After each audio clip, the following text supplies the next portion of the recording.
Kui ma 90-ndatel alustasin tööd, siis oli see, et mehed ei pesnud ennast. Enne operatsioonil leotasime seal peeniseid lahti, aastakümneid kogunenud kihist. täna mul iga päev räägin mitmele mehele, eks ole, et ära pese nii palju. Sellepärast, et mis on veel eesnaha alune, meestlased on enamasti ümber lõikamata, eesnaha all peabki olema mingi osa sekreeti, seal peab olema oma normaalne mikrofloora, et kui sa selle kogu aeg ära pesed väga intensiivselt, siis on see läbisõiduhoov ja igasugused suvalised mikroobid saavad. Et see oli väga huvitav, vist Safeguard jõudis meile, ma arvan, et see oli vist aasta oli 1998-1997, 2 nädalaga minu kabineti ukse taga patsientuur muutus, kasvas, eesnaha mured tekkisid. Mehed mõtlesid, nüüd on väga hea asi, eks ole, et hakkame kõva hooga pesema ja tegelikult tekitasid omal hoopis probleeme juurde. Ühest äärmusest teise. Ja täna me olemegi teises äärmuses. Ja see on ka üks, eks ole, mis annab selle sama mikroobse koormuse tegelikult sinna eesnärme suunale. Teine, eks ole, et mida rohkem oma partnerid, nagu sellest me juba rääkisime, aga kolmas teema on siis partnerite tupekeskkonna mured.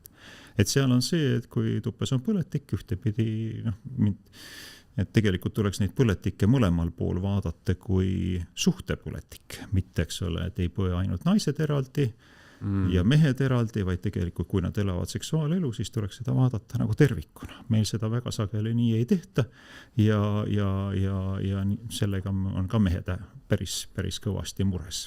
Et seal on jälle see sama eesnaha põletik. See on 80-90% seotud partnerituppe põletikega. Ja jälle, kui siin väljas on, eks ole, põletik, siis koormus on eesnäärmel.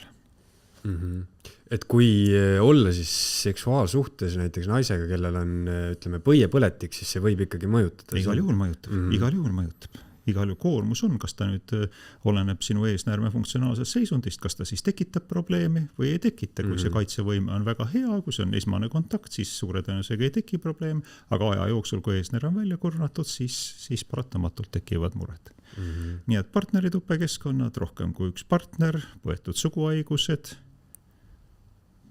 ja meie kliima. Kolmas on meie kliima. Külm ja niisk. Et siis on sul ka kogu aeg, eks ole, see ja kliima kiire vahetumine.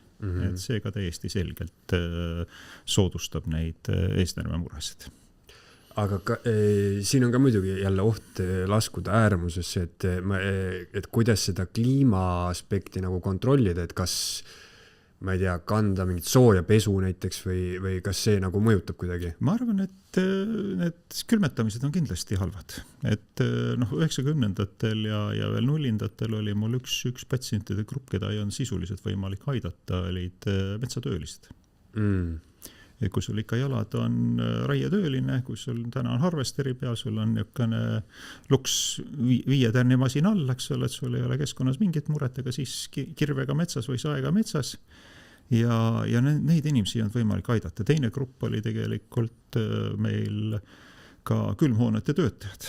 Et nendel oli ainukene võimalus haigusest vabaks saada, vahetada töökoht. Täna, eks ole, tegelikult neid töid on palju vähemaks jäänud ja teiseks meie tööriided on täiesti öö ja päev, täiesti teine tase. Öeldakse, eks ole, et ei ole halba ilma, on vale riietus. Ja täna me võime öelda, et täna meil tõesti on need vahendid kõik olemas, kuidas ennast kaitsta. Kas või töösaapad ja kõik see riietus on niivõrd palju kvaliteedid parem ja selle tõttu on ka neid eesnärme muresid meil natukene vähemaks jäänud. Eesti esu.